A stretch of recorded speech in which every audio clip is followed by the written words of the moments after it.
अस्सलाम वालेकुम एवरीवन। तो होपफुली आप सब ठीक होंगे। तो जैसे कि लास्ट टाइम मैंने बताया था कि हम नया टॉपिक स्टार्ट करेंगे, तो थ्योरेटिकली टॉपिक है ये। तो जैसे आप डाटा साइंस में चीज़ें लर्न कर चुके हो, अपना डाटा मॉडलिंग के हवाले से, थोड़ा सा ईडीए के हवाले से, ठीक है, और बहुत टेक्निकल टॉपिक्स के ऊपर भी, ठीक है। लेकिन आया कि टेक्निकल टॉपिक कवर करने के बाद आपकी कम्युनिकेशन और स्टोरी टेलिंग भी होनी चाहिए। तो डाटा साइंस में स्टोरी टेलिंग एंड कम्युनिकेशन बड़ी ही इम्पोर्टेंट रोल है इसका, एक इम्पोर्टेंट नॉन टेक स्किल है ये, ठीक है। जब तक आप अपनी बनी हुई चीज़ को प्रेजेंट नहीं कर पाओगे तो आप उस रोल में स्टैंड नहीं कर पाओगे, ठीक है। तो होपफुली आपको मेरी आवाज़ क्लियर आ रही होगी। सो नेक्स्ट आपको दिखाता हूँ कि अब हम इस टॉपिक में क्या क्या देखेंगे, ठीक है। हम इस प्रेजेंटेशन में आप क्या क्या ऑब्जर्व करोगे, देखोगे चीज़ों को क्या है। आप देखोगे कि कम्युनिकेशन गैप अपने और अपने सीनियर या अपनी टीम या अपने जो भी जूनियर और इन्वायरमेंट में बैठे हुए लोग होंगे उनके पास आप अपनी कम्युनिकेशन को कैसे डिलीवर करोगे, अपना मैसेज कैसे कन्वे करोगे। कम्युनिकेशन में एक फ्रेमवर्क यूज होगा, SCQA, ठीक है। इसका एक पिरामिड है जो आपको बहुत अच्छे से समझ आएगा, ये हम कवर करेंगे। स्टोरी टेलिंग मैटर क्यों करती है, क्यों ज़रूरी है, हम ये देखेंगे। कॉमन मिस्टेक्स जो अक्सर डाटा साइंटिस्ट करते हैं या एक प्रेजेंटर करता है, तो वो कौन कौन सी हैं ड्यूरिंग कम्युनिकेशन। और डाटा साइंस में ये पिटफॉल भी हैं। और इसके अलावा कौन से पिलर्स हैं फ्रेमवर्क्स में हैं जो कि एक डाटा साइंटिस्ट को कवर करने चाहिए, ज़रूर अपनी कम्युनिकेशन के दौरान बताने चाहिए। तो बेस्ट प्रैक्टिसेस कैसे है और आप इसको कैसे इफ़ेक्टिव बना सकते हो अपनी कम्युनिकेशन को, और साथ ही साथ अपना मैसेज कैसे अपने सीनियर जूनियर या अपने प्रोजेक्ट मैनेजर को कैसे समझा सकते हो, कन्वे कैसे कर सकते हो उस चीज़ को, ठीक है। ओके, तो नेक्स्ट चलते हैं।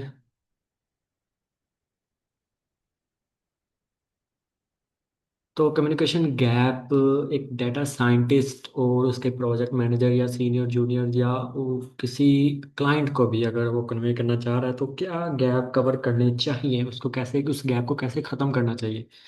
तो आपको सबसे पहले अपने जॉब रोल का पता होना चाहिए, आपका रोल क्या है, ठीक है। जैसे कि आप अगर डाटा साइंटिस्ट हो तो डाटा साइंटिस्ट का क्या रोल होता है, डाटा को गैदर करता है, डाटा की इंसाइट्स निकालता है, और इंसाइट्स के बाद एक विजुअलाई प्रेजेंटेशन देता है, और साथ ही साथ बताता है क्यों, ये रीजनिंग क्यों कर रहा हूँ मैं, या इसकी क्या मकसद है, ठीक है।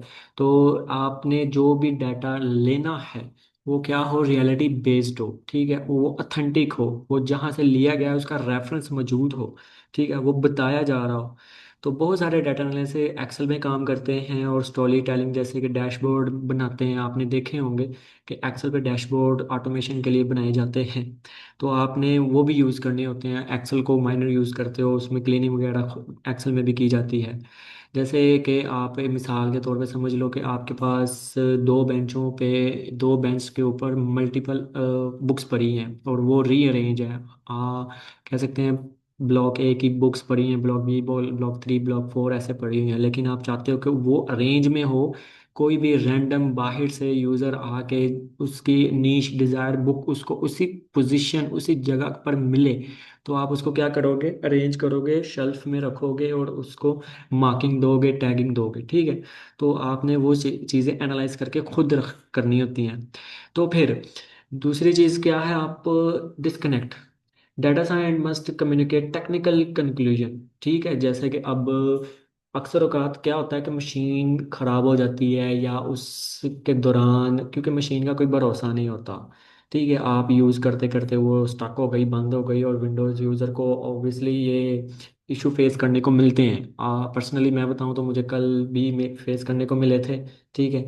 तो आपको भी मिल सकते हैं। तो आपने टेक्निकल स्किल्स के साथ साथ अपनी कम्युनिकेशन स्किल के अपना मैसेज अगले बंदे या स्टेक होल्डर्स जो आपसे काम ले रहे हैं या अपने प्रोजेक्ट मैनेजर्स को कन्वे करना होता है कि हाँ जी, मेरा ये इशू मशीन का चल रहा है, लेकिन मैं आपको वर्बली ऐसे समझा सकता हूँ और आपका जो मैसेज हो वो अगले पर्सन को ऐसे क्लियर हो कि उसको बगैर विजुअलाइज किए बगैर भी आप इतनी क्लियर कट समझा सको कि उसको समझ भी आए।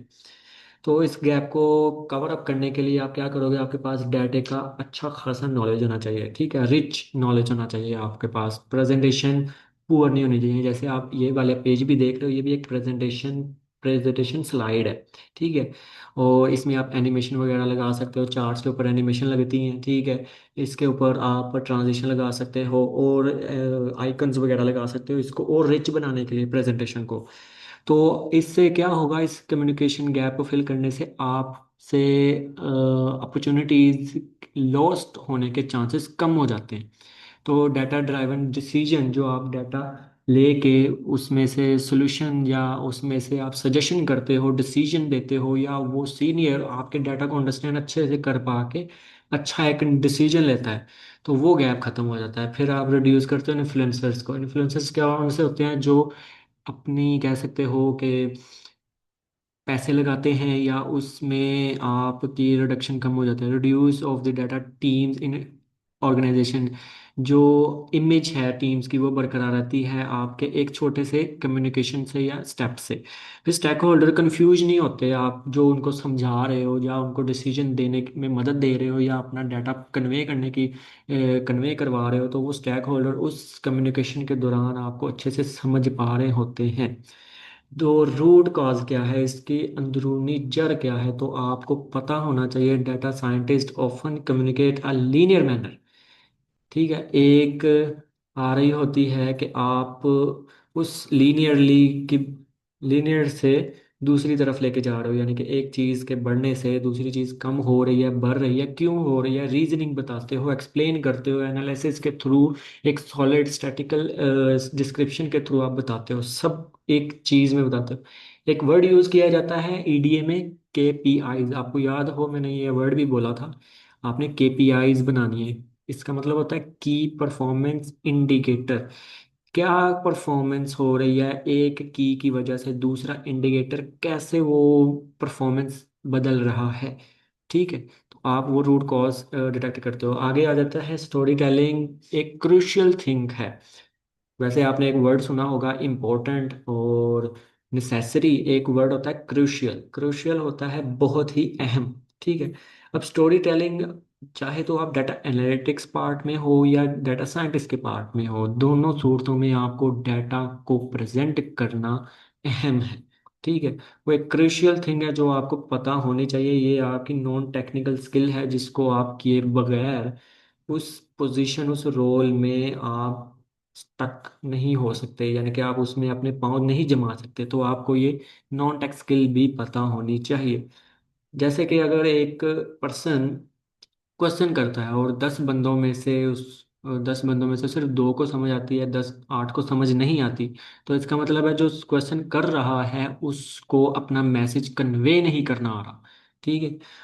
अब आप कोई अगर प्रेजेंटेशन समझ आ रही है तो ठीक है, नहीं तो आप क्या बोलोगे, क्वेश्चन करोगे। अगर क्वेश्चन नहीं करोगे तो फिर आप उसको अंडरस्टैंड नहीं कर पाओगे। जो स्टैक होल्डर्स होते हैं, जो प्रोजेक्ट मैनेजर होता है, जो सीनियर्स होते हैं, या कोई भी आपका जो सीनियर है आपसे, तो वो क्या करते हैं, आपसे डायरेक्ट क्वेश्चन करते हैं कि भाई ये कैसे हुआ है, हमें समझाओ। तो आपके पास अच्छा नॉलेज होगा तो आप उसको किसी और मिसाल के जरिए, किसी और एक स्ट्रेटजी के जरिए अपने मैसेज को कन्वे करोगे। तो इसलिए एक क्रूशियल थिंग है। तो ड्राइव चेंज, जैसे कि अभी मैंने बताया कि एक स्ट्रेटजी चेंज होगी, तो drive organisation change by making complex insights. तो इसमें क्या हो रहा है कि आप कम्प्लेक्स इंसाइट्स को एक्सेसिबल बना रहे हो कंपाइलिंग के जरिए। जब स्टैक होल्डर अंडरस्टैंडिंग करता है अपना क्वेश्चन वाई, वो पूछता है क्यों, ये क्यों हो रहा है मुझे समझाओ, तो आपने उसका क्यों वर्ड क्लियर करना होता है। क्यों वर्ड को आपने ओके वर्ड में कन्वर्ट करना होता है, ठीक है। तो डेट ड्राइव चेंजिंग, ये इनिशिएटिव आपने लेने होते हैं। ट्रांसफॉर्म करना होता है ऑर्गेनाइजेशन के डाटा, ऑर्गेनाइजेशन के आंसर या एक्शन को एक ट्रांसफॉर्म एनालिसिस के थ्रू विजुलाइज करके। फिर आगे क्या है, इंस्पायर एक्शन। आपने अपने इमोशंस, अपने बॉडी लैंग्वेज और दूसरे आई कांटेक्ट, ठीक है, इन सब से आपने अगले बंदे को इंस्पायर करना होता है। रिसोर्सेज तो चलो मिल जाते हैं, लेकिन जब आप एक स्टेक होल्डर या किसी पर्सन के आई कांटेक्ट में आए बगैर राइट या लेफ्ट में मूव करके बोलते रहोगे, तो वो तो यही समझेंगे इस बंदे की कम्युनिकेशन स्किल नील है, ये हमारे आगे क्या इतना मदद करेगा। ठीक है, इसके पास टेक्निकल स्किल्स हैं, लेकिन जब इसके पास कम्युनिकेशन स्किल नहीं है तो ये हमारे पास इतना अच्छा रिसोर्स नहीं साबित हो सकता। तो जो ब्रिज है आपके और स्टेक होल्डर के दरमियान या एक बिजनेस के और आपके दरमियान, उसको आपने फिल आउट करना होता है। और वो टेक्निकल स्किल्स करने के बाद आपने उसमें रेलेवेंट बिजनेस इंसाइट्स निकाल के अब उसको प्रमोट करना होता है। डाटा को क्या किया जाता है, इसका मकसद होगा कि जो ऑर्गेनाइजेशन है वो पूरी की पूरी नॉलेज मिल रही है आपके थ्रू एक आसान वर्डिंग में, टेक्निकल स्किल्स और दूसरी वर्डिंग में तो आप समझा रहे हो उनको कि ये ऐसे ग्राफ जा रहा है, ऐसे जा रहा है, लेकिन रीजनिंग बताओगे कि ये ऐसे जा रहा है, ये इसकी रीजन है। पॉइंट ए है जो ऊपर जा रहा है, वो रीजन ये है कि पॉइंट बी या सी या डी उसमें हेल्प आउट कर रहा है। आप स्ट्रेटजी चेंज करोगे, डी या सी को इस एंगल से मोड़ोगे या इसमें ऑडियंस को ऐसे लेके आओगे, तो ए जो पॉइंट है वो एक्स्ट्रा 2x की स्पीड से आपका बढ़ जाएगा। तो आप ये एनालिसिस बताते हो। फिर एम्पलीफाई इम्पैक्ट होता है। ठीक है, एम्पलीफाई इम्पैक्ट क्या होता है कि आपका जो डाटा सोर्स वर्क होता है वो उस वैल्यू को सिंप्लीफाई करता है।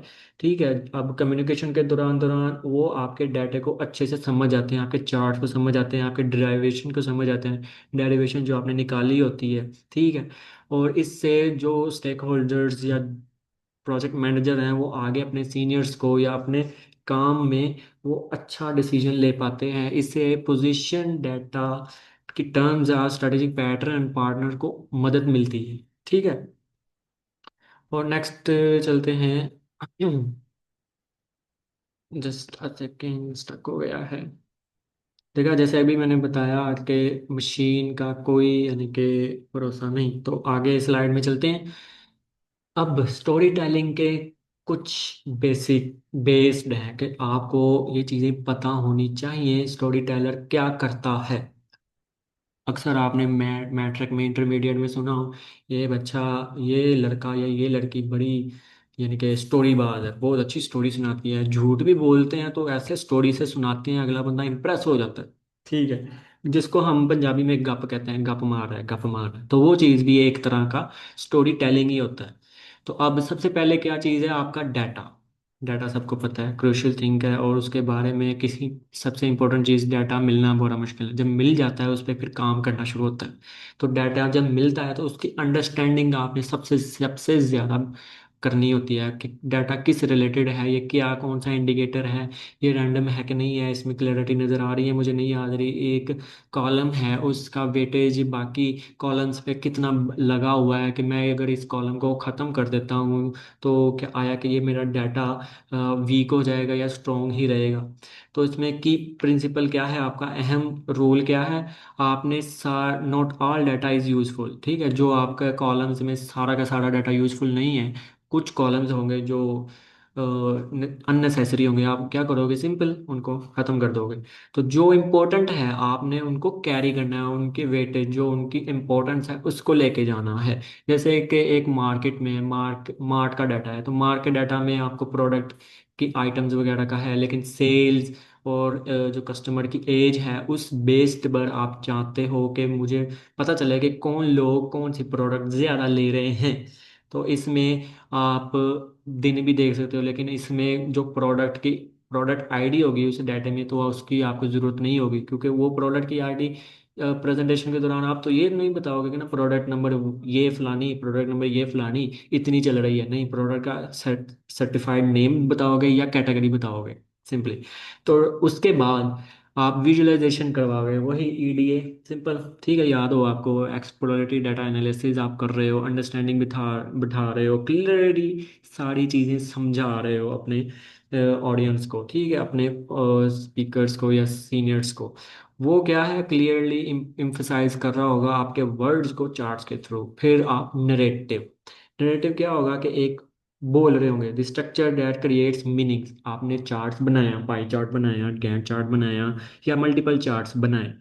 अब 10th क्लास का या 10th पास बंदा और आपका वो प्रोजेक्ट मैनेजर बना हुआ हो on the basis of skills, ठीक है, आपको उसका एक्सपीरियंस होगा लेकिन एजुकेशन लेवल उसका कम होगा, तो वो क्या कहेगा, मुझे चार्ट की समझ नहीं आ रही तो मुझे इसको मीनिंगफुल वे में समझाओ। तो नरेटिव, आप उस चार्ट को देखते होते नरेट कर रहे हो, समझा रहे हो अपने उस ऑडियंस को, ठीक है, वो और सारी ऑडियंस ही होगी आपकी, एक रोड मैप के थ्रू मीनिंगफुल वे में, ठीक है। अब इंटीग्रेशन इफेक्ट क्या है?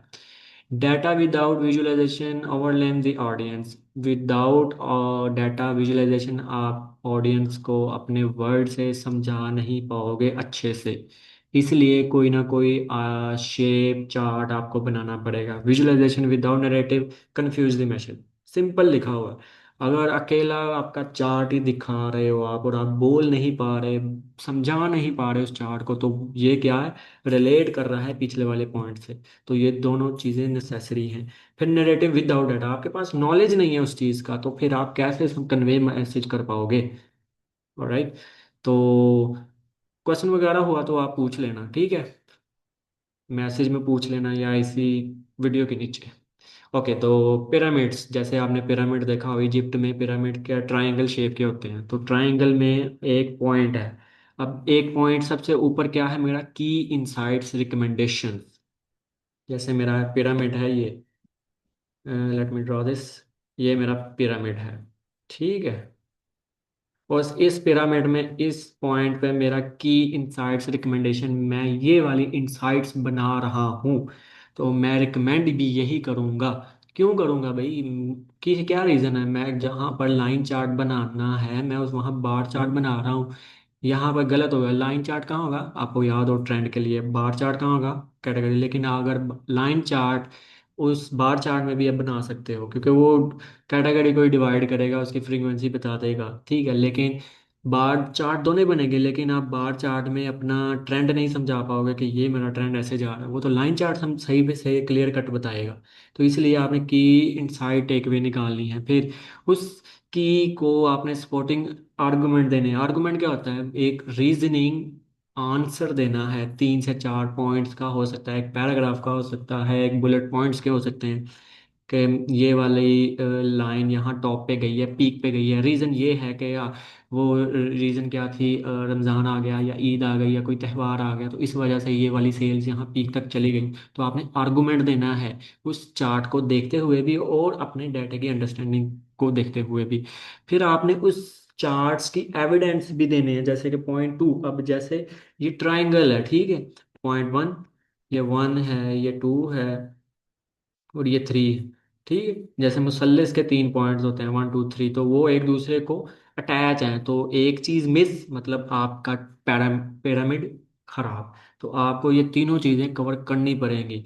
तो हर चीज को हाईलाइट करके, में इंपॉर्टेंट चीज़ों को हाईलाइट करके, इंसाइट्स को एक्शनेबल दिखा के, अटेंशन गेन करके ऑडियंस की, फिर आप समझा पाओगे। तो ये वर्क कैसे करता है कि आपने पिरामिड को कैसे लेके चलना है। Busy executive observes message quickly, अगर आप देखो कि नो टाइम, किसी के पास इतना टाइम नहीं होता कि आपकी बात भी सुने, आपके चार्ट्स को भी समझे, तो आपने अपनी कम्युनिकेशन में बहुत इफेक्टिवनेस लानी है, ठीक है। हर लेवल पे आप कोई ना कोई लॉजिक और डिफेंडेबल स्ट्रक्चर बताओगे, हाँ जी, कि मैंने ये वाला सेल्स का पॉइंट लिया था ऐसे, तो इसकी वजह ये है, और स्टैटिकल रीजनिंग भी बताओगे। ऑडियंस को किसी भी लेवल पे आप नाउमीदी नहीं देना चाहोगे, ठीक है। नाउमीदी दोगे तो वो ऑडियंस कहेगी पता नहीं अब इस और स्पीकर के पास नॉलेज नहीं है, या नॉलेज है तो उसको मैसेज कन्वे नहीं करना आ रहा, तो वो फिर उठ के जाना शुरू हो जाएंगे, या वो वैसे ही आपकी बात पे गौर करना छोड़ देंगे, वो इधर उधर देखना शुरू कर जाएंगे। तो आपने आई कांटेक्ट, बॉडी लैंग्वेज और डाटा के बारे में अच्छा नॉलेज, उसको अच्छे से एक्सप्रेस करना है, ठीक है, चार्ट्स को एक्सप्रेस करना है, ठीक है, ऐसे।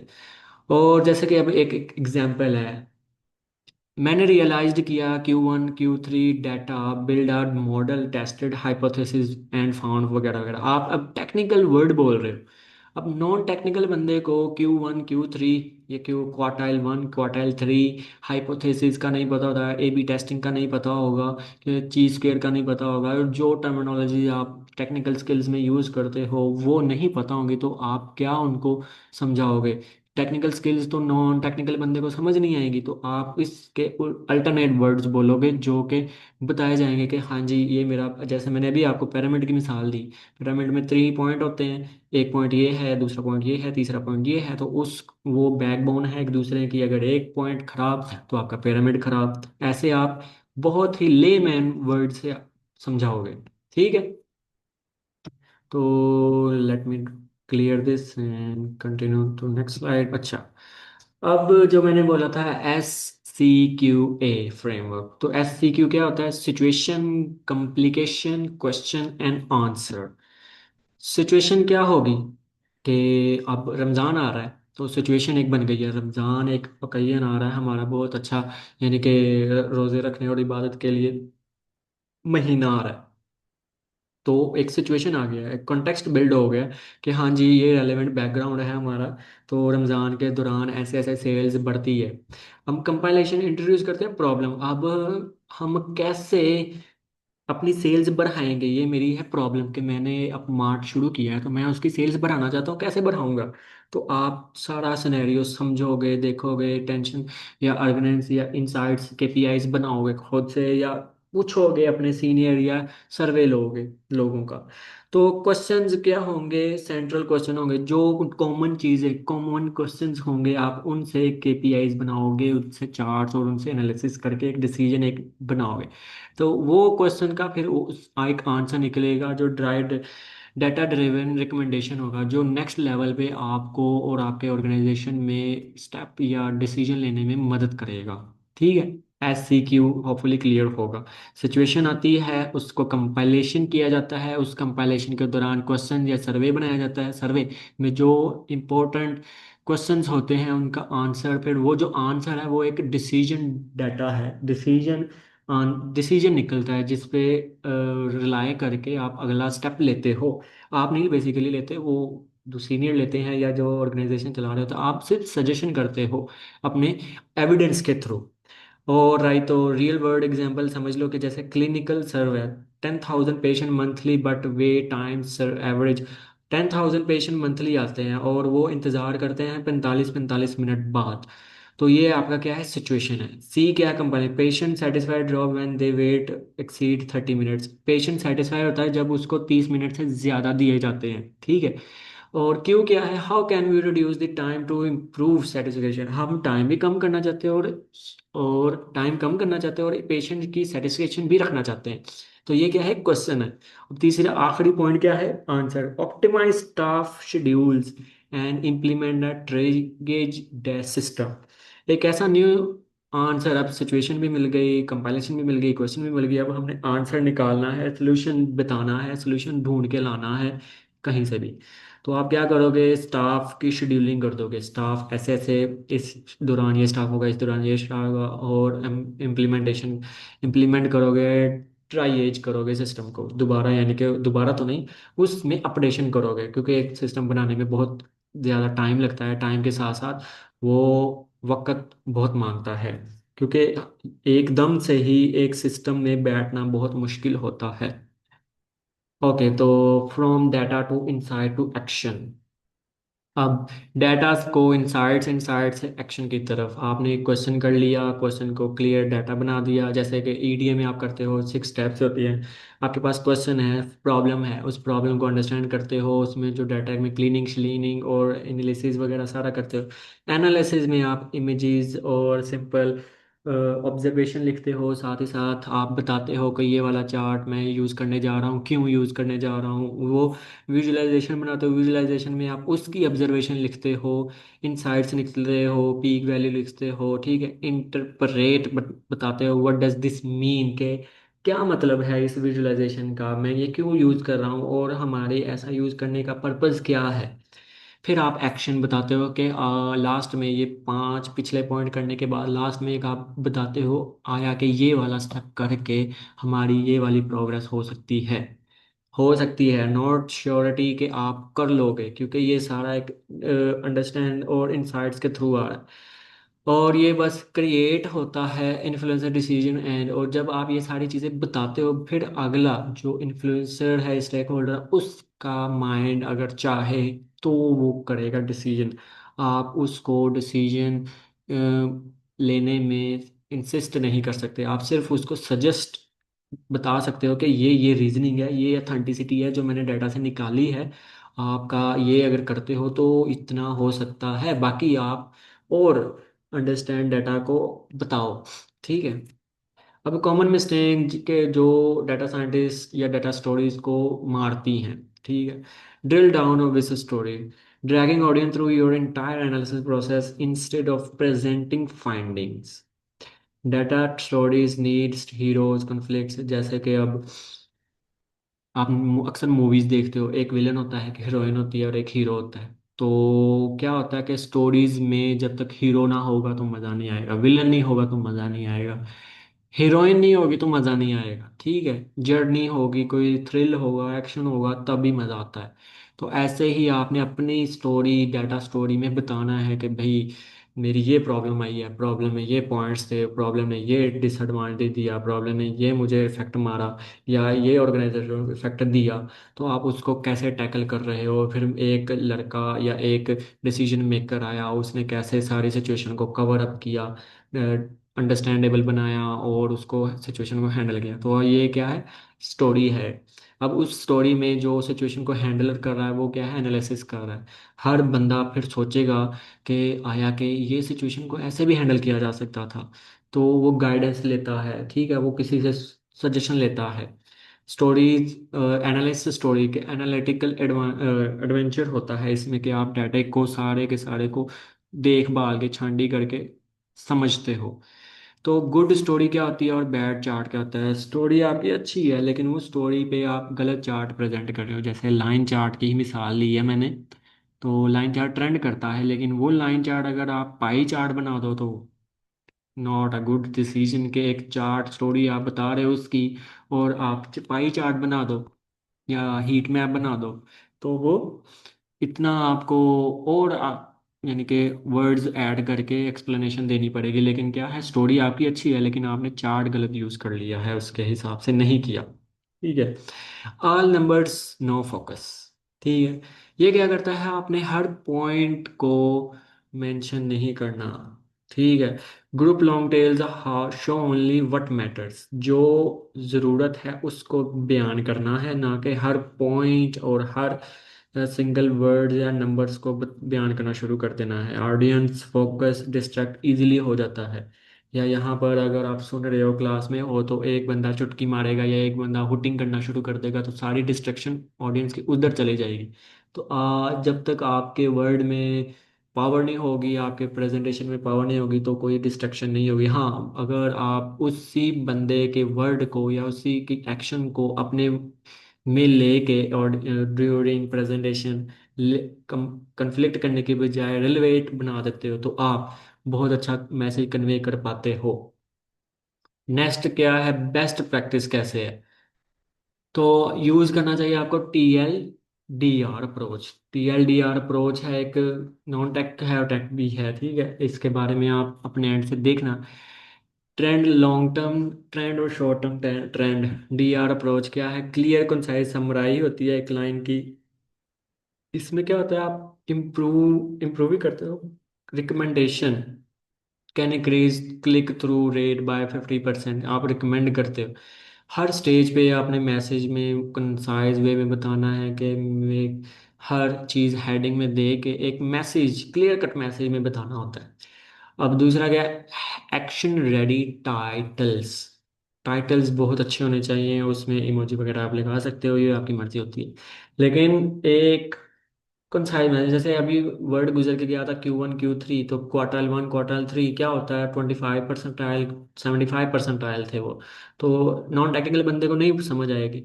तो उसी के हेडिंग में आप बना सकते हो कि 75% पे हमारी सेल ऐसे जा रही है, 35% पे हमारी ऐसे जा रही है, ठीक है। और इतने में हमने इतना प्रॉफिट गेन किया, लॉस किया, ऐसे। तो वो वर्ड कंसाइज वर्ड आप टाइटल्स में समझा सकते हो। आपने सिर्फ और सिर्फ आउटकम्स पे फोकस करना होता है कि रिजल्ट क्या निकलेगा, बैकवर्ड में क्या बन रहा है। राइट।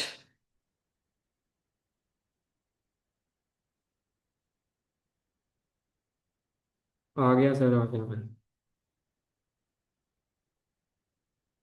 ओके, तो बस ये चार पांच पॉइंट्स थे। अब आपने ऑडियंस को रिसोर्सेज भी देने होते हैं, हर चीज़ में आपने बताना होता है कि टेक्निकल टर्म्स और ये वाली सारी चीज़ें कैसी हैं। ये स्लाइड्स आपको मिल जाएंगी होपफुली। काफ़ी हद तक आपको स्टोरी टेलिंग, डाटा डिसीजन का पता चला होगा होगा।